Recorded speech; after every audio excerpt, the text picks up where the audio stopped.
जड़े लोकप्रिय डाक्तरंकर सफल डाक्तर पुओ जी कि गोटे पर गोटे सफलतार पाहाच चढ़ी चढ़ी जाउछंती आ सी होचंती एमकेसीजी मेडिकल कॉलेजर superintendent professor doctor Durga Madhav Satapathy बर्तमान से डीएमईटी रूपे नियुक्ति पाइचंती तांको मोहर शुणिबा जे विशेषकर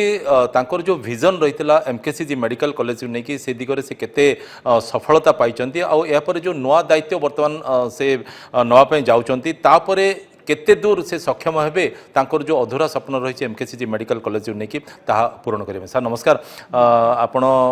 नुआ दायित्व पाइले डीएमईटी पाइले बहुत बहुत अभिनंदन आम जनाऊँ। विशेषकर आम सर देखुचे जे गंजाम माटी कहतु ब्रह्मपुर माटी कहतु जी भी प्रशासनिक अधिकारी कहतु पुलिस अधिकारी कहतु मेडिकल अधिकारी कहतु जी भी ये कम कर परवर्ती समय गोटे भल ना धरिकी जाउचंती परिचय धरिकी जाउचंती आ भुवनेश्वर गोटे भल पदवी रे अवस्थापित होउचंती कौन कहबे आपन प्रतिक्रिया कोन होचे सेटा ए माटीर महात्म्य जोटिकी लोक जाती सी तांकर समाज पर निजक उत्सर्गीकृत भाव कार्य निर्वाह करता। बर्तमान मु भी निजक धन्य मन करुच्ची सरकार मते एभली एक पदवी रे रखिया को चाहते यथा director of medical education and training Odisha राज्य पई एवं मु मध्य मोर समस्त चेष्टा करी जेपरिक आम राज्य रे जो मेडिकल छात्र छात्री पास करिवे से माने केवल ज्ञान नुह केवल कुशलता नुह तांकर बिहेवियर मध्य समस्त प्रकार जमती सुरखुर हम एवं से माने एक प्रतिष्ठित डाक्तर एवं जनसाधारण को स्वास्थ्य समस्या प्रति ध्यान दे प्रत्येक कोण अनुकोण एवं घर पिंडा health at the door steps जमती जोगेबे से दिगरे जत्न जमी आप आचरण उच्चारण गोटे हवा दरकार से दिगरे आपण अनेक सफलता पाई निजर गोटे स्वतंत्र परिचय सृष्टि कर एमकेसीजी मेडिकल कॉलेज रे ही आपणकर कार्य बोधे आरंभ करथिले एठी बोधे आपण अध्ययन करथिले अनेक कथा भितरे आमे देखुचे जे सबुठारु गोटे गोटे ब्रांड नेम है कि आपण आछंती बापांकर परिचय को नहीं कि बापा जे कि गोटे लोकप्रिय डाक्तर आज भी घरे घरे से परिचित विशेषकर जदि आम ब्रह्मपुर शहर गंजाम जिला कथा कहवा प्रोफेसर रवि शतपथी सर तो सेटा को आपण बजाय रखिया आपण को टिके अधिका टिके परिश्रम करिया को पड़े कि जे नहीं बापांकर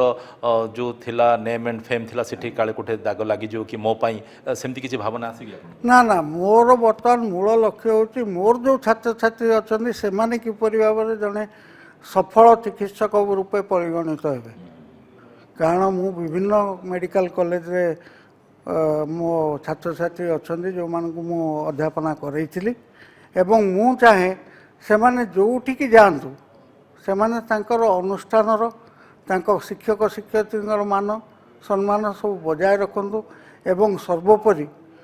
जनसाधारण आस्थाभाजन होई तांको चिकित्सा सेवा जोगेबारे सक्षम होंतु एवं निजे स्वनाम अर्जन करंतु जो गोटे शिक्षक हिसाब से मु भी गर्वित हेबी मो छात्र छात्री ना पई मु काली सकाळे जेमि गर्वित हेबी सेटा हिचु मोर मूल लक्ष्य गोटे शिक्षक हिसाब से। सर बर्तमान आप जो स्तर में पहुँची जो स्टेज रे पहुँचते आगु को जो स्टेज रे पहुँचापी जाऊँगी से आपणकर बापांकर श्रेय केते रहिबो तांकर परामर्श तांकर गाइडलाइन आपन केते पालन करछन्ती जाफर के सफलता पाइछन्ती बोली कहा जाय नहीं सबू तो पितामाता को आशीर्वाद होता है या पितामाता गुरु को आशीर्वाद बिना कहार कौन कर्म क्षेत्र में से आगू को जापर ना मो बापा भी जड़े सुनामधन्य डाक्तर एवं लोक कहती जे सी जब छुईदेवे शिशुटी भल हो तेणु यही सब जो जिनिस मुझू ज्ञान आहरण कर चाहूँगी यही प्रकार व्यवहार एवं उपयुक्त ज्ञान एवं कौशलर सुविधा दे ମୋ ଛାତ୍ରଛାତ୍ରୀ ମାନେ ବି ସମସ୍ତଙ୍କୁ ମୁହଁରେ ଯେଉଁମାନେ ଅସୁସ୍ଥ ହେଇଛନ୍ତି ତାଙ୍କ ମୁହଁରେ ହସ ଫୁଟାଉ। ଓକେ ସାର୍ ଆ ପଛର ରହସ୍ୟ ପ୍ରକୃତରେ କ'ଣ ଆମେ ମଧ୍ୟ ଟିକେ ଜାଣିବା ପାଇଁ ଚାହିଁବୁ କାରଣ ବେଳେବେଳେ ମନରେ ସେଇ ପ୍ରଶ୍ନ ମଧ୍ୟ ଉଙ୍କି ମାରେ ଯେ ଡାକ୍ତର ଜଣେ ବହୁତ ଭଲ ଡାକ୍ତର ସେ ଡାକ୍ତର ଛୁଇଁ ଦେଲେ ଭଲ ହେଇଯାଏ ମାନେ କ'ଣ ପ୍ରକୃତରେ କ'ଣ ସେଇଟା ସାର୍? ଆଜ୍ଞା ଏସବୁ ହେଉଛି ଗୋଟେ ଚିକିତ୍ସକର ବ୍ୟବହାରରୁ ସବୁ ଜଣାପଡ଼େ। ଯଦି ସେ କହନ୍ତି ନା ଔଷଧ କମ୍ କାମ କରେ ତାର କଥାବାର୍ତ୍ତା ଏବଂ ତାର ବ୍ୟବହାରରୁ ଅଧା ରୋଗ ଭଲ ହେଇଯାଏ ଉପଶମ ହେଇଯାଏ। ତେଣୁ ମୁଁ ବି ସେୟା ଚାହେଁ। ମୁଁ ବି ମୋ ବାପାଙ୍କ ଦ୍ୱାରା ଅନୁପ୍ରାଣିତ ହେଇକି କରିଚାଲିଛି ଏବଂ ମୁଁ ଚାହୁଁଛି ଯେ ମୋର ସମସ୍ତ ଛାତ୍ରଛାତ୍ରୀ ଯେତିକି ଅଛନ୍ତି ସେଇଭଳି ତାଙ୍କ ବ୍ୟବହାର ଏବଂ ଜ୍ଞାନ କୌଶଳ ବ୍ୟବହାର କରି ସବୁ ଲୋକଙ୍କୁ ଯେକୌଣସି ଲୋକ ଯେଉଁ ସ୍ତରରେ ହେଉତା ନାହିଁ ଯଦି ସ୍ୱାସ୍ଥ୍ୟ ସମସ୍ୟା ଅଛି ତା ମୁହଁରେ ହସ ଫୁଟାଉ ଏବଂ ସମସ୍ତ ସମଗ୍ର ସମାଜ ଆଜିକି ଗୋଟେ ସୁସ୍ଥ ଜୀବନଯାପନ କରୁ। ସାର୍ ଆପଣଙ୍କର ଯେଉଁ ଅଭିଜ୍ଞତା କହିବା MKCG ମେଡ଼ିକାଲ କଲେଜରେ ବହୁତ ବର୍ଷ କଲେ ବୁର୍ଲା ଗଲେ କଟକ ଗଲେ ଏ ତିନିଟା ବଡ଼ ବଡ଼ ଯେଉଁ ତିନି ଦିଗରେ ଅଛି ବଡ଼ ବଡ଼ କଲେଜ ଅଛି ସେ ଭିତରେ ଯଦି ଆପଣଙ୍କୁ ପଚରାଯିବ କେଉଁଠିର ପରିବେଶ ବର୍ତ୍ତମାନ ଭଲ ଅଛି କେଉଁଠି ଛାତ୍ରଛାତ୍ରୀ ଆଉ ଶିକ୍ଷକଙ୍କର ସମ୍ପର୍କ ଭଲ ଅଛି କେଉଁଠି ଭଲ ଶିକ୍ଷା ଦାନ କରାଉଛି ମାନେ କେଉଁଠି କାହାକୁ ପ୍ରକାର ନା ସେମିତି କହିହେବନି ଆଜ୍ଞା। ସବୁ ଜାଗାରେ ଛାତ୍ରଛାତ୍ରୀମାନେ ସମସ୍ତେ ଆମ ପିଲା ଏବଂ ଆମେ ହେଉଛନ୍ତି ତାଙ୍କର ଅଭିଭାବକ। ଆମେ ଯେପରି ଗଢ଼ିବା ସେମାନେ ସେପରି ଗଢ଼ି ହେବେ। ମାନେ କୁମ୍ଭାର ଯେମିତି ହାଣ୍ଡି ଗଢ଼େ କୌଣସି ପିଲା କୌଣସି ଛାତ୍ରଛାତ୍ରୀ କେବେ ବି ଖରାପ କି ଭଲ ନୁହଁ। ତାଙ୍କୁ ଆମେ ଗଢ଼ିବା ଦାୟିତ୍ୱ ହେଉଛି ଶିକ୍ଷକ ଶିକ୍ଷୟିତ୍ରୀଙ୍କର। ତେଣୁ ଆମେ ଯଦି ତାଙ୍କୁ ଭଲ ପାଇବା ଠିକ୍ ପଢ଼େଇବା ତାଙ୍କୁ ଆମର ଯାହା ଜ୍ଞାନ ଅଛି ଯାହା କୁଶଳତା ଅଛି ତାଙ୍କୁ ଶିଖେଇବା ସେମାନେ ଯେକୌଣସି ସ୍ଥାନକୁ ଗଲେ ସେଇ ଗୁରୁଙ୍କ ଦ୍ୱାରା ଅନୁପ୍ରାଣିତ ହେଇକି ଚିକିତ୍ସା ଯୋଗେଇବେ। ତେଣୁ ପିଲାମାନଙ୍କୁ ଆମେ ନ ଦେଇକି ଶିକ୍ଷକ ଶିକ୍ଷୟିତ୍ରୀମାନଙ୍କୁ ହିଁ ମୋର ଅନୁରୋଧ ସେଇଭଳି ଗୋଟେ ଗୋଟେ ଚିକିତ୍ସକ ଗଢ଼ନ୍ତୁ ଯେଉଁମାନେ ପ୍ରକୃତରେ ସମାଜରେ ପ୍ରତ୍ୟେକ ସ୍ତରରେ ପ୍ରତ୍ୟେକ ବ୍ୟକ୍ତିଙ୍କୁ ସୁସ୍ଥ କରିବାରେ ସକ୍ଷମ ହେବେ। ସାର୍ ବର୍ତ୍ତମାନ ଯେଉଁ DMET ରୂପେ ଦାୟିତ୍ୱ ଗ୍ରହଣ କରିବା ପାଇଁ ଯାଉଛନ୍ତି ସିଏ କେତେ ବଡ଼ ଆହ୍ୱାନ ହେବ ଆପଣଙ୍କ ପାଇଁ କାରଣ MKCG ମେଡ଼ିକାଲ କଲେଜକୁ ଦେଖିଛନ୍ତି ବୁର୍ଲା କଲେଜ ଦେଖିଛନ୍ତି କଟକ କଲେଜ ଦେଖିଛନ୍ତି ସେଠି ଯାହା ବି ଅଭାବ ଅସୁବିଧା ରହିଛି ବିଶେଷ କରି ଯଦି ଆମେ କହିବା ଆପଣଙ୍କର କର୍ମଭୂମି ଜନ୍ମଭୂମି ବ୍ରହ୍ମପୁର ସହର ଆ ଉପରେ ଆପଣ କେମିତି ଫୋକସ୍ ଦେବେ କ'ଣ ସବୁ ଚିନ୍ତା କରିଛନ୍ତି ଆପଣ? ଆହ୍ୱାନ ତ ନିଶ୍ଚିତ ଭାବରେ ଅଛି। ଯେମିତି ଆପଣ କହିଲେ ଯେ ମୋର ଶିକ୍ଷକତା MKCG SCB ଏବଂ ବୁର୍ଲାରେ କିନ୍ତୁ ଯେହେତୁ ମୁଁ ଗୋଟେ community medicine specialist professor of community medicine ମୁଁ ଓଡ଼ିଶାର ବିଭିନ୍ନ ପ୍ରାନ୍ତକୁ ଯାଇଛି। ସୁନ୍ଦରଗଡ଼ଠୁ ଆରମ୍ଭ କରି ମାଲକାନଗିରି ଏପଟେ କେଉଁଝରଠୁ ଆରମ୍ଭ କରିକି ସେପଟେ ବାରିପଦା ସବୁଆଡ଼କୁ ମୁଁ ଯାଇଛି ଏବଂ ଆମର ମୂଳ ଲକ୍ଷ୍ୟ ରହିବ ବର୍ତ୍ତମାନ ଆପଣ ଦେଖିଛନ୍ତି ଜିଲ୍ଲା ଏବଂ ଆମ ସରକାର ବି ଯୋଜନା କରିଛନ୍ତି ଯେ ପ୍ରତ୍ୟେକ ଜିଲ୍ଲାରେ ଗୋଟେ ଗୋଟେ ମେଡ଼ିକାଲ କଲେଜ ଖୋଲିବେ। ତେଣୁ ମୋର ମୂଳ ଲକ୍ଷ୍ୟ ରହିବ ଯେ ସେଇ ମେଡ଼ିକାଲ କଲେଜ ଗୁଡ଼ିକର ଏପରି ଏକ ଭିତ୍ତିଭୂମି ଆମେ ରଖିବା ଯେଉଁଠାରେ କି ସେମାନେ ଉପଯୁକ୍ତ କେବଳ ଜ୍ଞାନ ନୁହଁ କୁଶଳତା ମଧ୍ୟ ଶିଖିବେ ଏବଂ ତା ଉପରେ ଆମ ଶିକ୍ଷକ ଶିକ୍ଷୟିତ୍ରୀ ତାଙ୍କୁ ବ୍ୟବହାରିକ ମନୋଭାବ ଯେପରି ସମ୍ପୂର୍ଣ୍ଣ ରହିବ ଶିଖିବେ। ତେଣୁ ଆମର ଏଇଭଳି କଲେଜ ଯେତିକି ଆମର ଡାକ୍ତରମାନେ ଆମର ବାହାରିବେ ପ୍ରତ୍ୟେକ ମେଡ଼ିକାଲ କଲେଜରୁ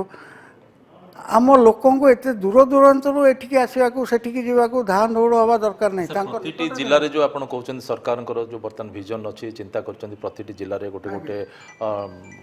ଆପଣଙ୍କର ମେଡ଼ିକାଲ କଲେଜ ଖୋଲିବେ ସାର୍ ଭିତ୍ତିଭୂମି ହୋଇପାରେ ସରକାରଙ୍କର ଅର୍ଥରେ ହେଇପାରେ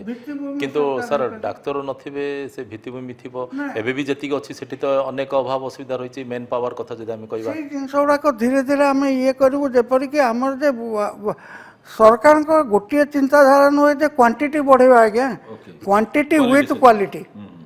ଏବଂ ଆମମାନଙ୍କ ଦାୟିତ୍ୱ ହେଉଛି ସେଇଟା କିପରି ସମ୍ଭବ ହେବ କ୍ୱାଣ୍ଟିଟି ୱିଥ୍ କ୍ୱାଲିଟି ଏବଂ ପ୍ରତ୍ୟେକ କଲେଜରୁ ସବୁ ୱିଥ୍ କ୍ୱାଲିଟି ଡକ୍ଟର୍ସ ଉତ୍ପନ୍ନ ହୁଅନ୍ତୁ ଯେଉଁମାନେ କି ସକ୍ଷମ ହେବେ ଯେ health at the door steps and health for all जोगाइवा पाई। ओके सर आप जो दायित्व बर्तमान नापी जाऊँच डीएमएटी रूपे से तो समग्र ओडिशा पई आपण चिंता करेंगे समग्र ओडिशा पर आप फोकस रहिबो किंतु आपण जमी कर्मभूमि जन्मभूमि ब्रह्मपुर शहर मोर सेमती कर्मभूमि जन्मभूमि ब्रह्मपुर शहर ये ब्रह्मपुर शहर प्रति आपण जमी कोठी ना कोठी टिके दुर्बलता रही मोर मध्य रही ये आप प्रथम दृष्टि केमी देवे जो ब्रह्मपुर रे जो रही एमकेसीजी मेडिकल कॉलेज जो किसी अभाव असुविधा रही एड्रेस केमती करेंगे मते सरकार सुजोग देते अधीक्षक हिसाब से एवं यही किछि मास भितर मु चेष्टा करछि आमर विभिन्न प्रकार उपकरण हो औषध पत्र हो बेड स्ट्रेंथ हो बढ़ाया को मोर निश्चित भाव में से जो कहते जेहेतु मो घर भी ब्रह्मपुर शहर यही शहर में मु स्कूल टू आरंभ करके कॉलेज जाए पाठ पढ़ी मोर टिके दुर्बलता रही एवं मु चेष्टा करी भुवनेश्वर रहीकि भी यार अधिकरू अधिक उन्नति रहियो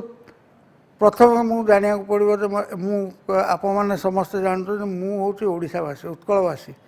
तेणु प्रत्येक जगह जोठी मेडिकल कॉलेज सरकार करिसेंती सबु क्षेत्र में सबु जगार मु निजे तदारख करी भित्तिभूमि कहतु शिक्षक शिक्षयित्री अभाव जनित दूरीकरण कहतु एवं छात्र छात्री गोटे बेसिक मिनिमम सुविधा करूँ जहाँद्वारा कि से गोटे पाठ पढ़ा एनवायरमेंट रे ये सबू गुड़िक मु बर्तमान देखी यह ही मोर लक्ष्य एवं मु ये निमंते आपण मान निश्चित भाव में जनसाधारण सहयोग मत निहाती आवश्यक आपण मैंने जो मैंने कि समाज चतुर्थ संबंधी मीडिया पर्सन आपण मानकर सहयोग निहाती मत आवश्यक जहाँद्वारा कि अवेयरनेस जनरेट हो पार एवं सर्वोपरि जगन्नाथ जय जगन्नाथ निहाती रूपे आम आशा करवा जे जमती कि आपणकर स्वप्न रही जे घरे घरे केमती स्वास्थ्य सेवा पहुँची पार आ सहित जिते सब मेडिकल कॉलेज गुड़िक रही सेठीर जो भित्तिभूमि अच्छी ताहा केमती अधिक अधिक सुदृढ़ हो पार से दिगरे आप जत्नवान हूँ यह आम कामना करिया ब्रह्म।